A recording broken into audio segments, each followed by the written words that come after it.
बंधुगण एतद्वारा आपण मानकु जणावछु जे राष्ट्रीय आईन सेवा प्राधिकरण निर्देश क्रमे एई सेप्टेम्बर मास 13 तारिख द्वितीय शनिवार दिन प्रत्येक जिला और तालुक स्तर रे थिबा कोर्ट परिसर रे एवं मान्यवर हाईकोर्ट परिसर रे तृतीय राष्ट्रीय लोक अदालत अनुष्ठित हेबाकु जाउअछि।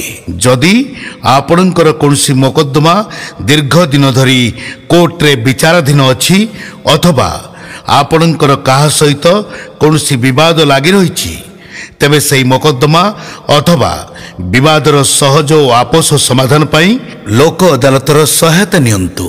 दीर्घ दिन धरी चालू रहितबा मोकद्दमार सरल और सहज समाधान एवं आर्थिक और समय अपचयर मुक्ति पाइबा पई एही सुजोगर लाभ उठांतु। सविशेष विवरणी निमंते आपणक निकटस्थ अदालत परिसर रे कार्यरत जिला बा तालुक आईन सेवा कार्यालय सहित जोगाजोग करंतु। मन रखंतु लोक अदालत संबंध रे समस्त तथ्य जिला और तालुक कोर्ट परिसर रे थिबा आईन सेवा कार्यालय रे उपलब्ध। अर्थ और समय बंचांतु, लोक अदालत रे शामिल हुंतु।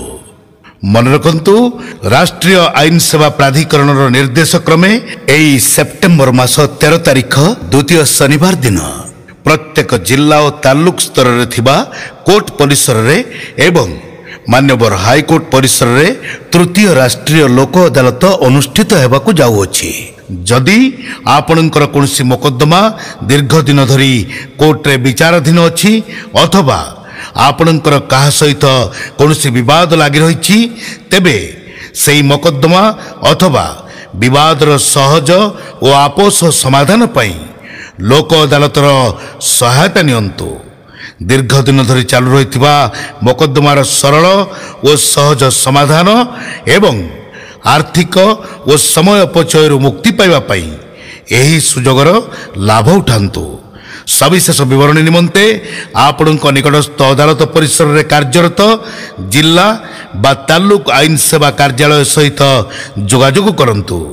मन रखंतु लोक अदालत संबंध रे समस्त तथ्य जिला और तालुक कोर्ट परिसर रे थिबा आईन सेवा कार्यालय रे उपलब्ध।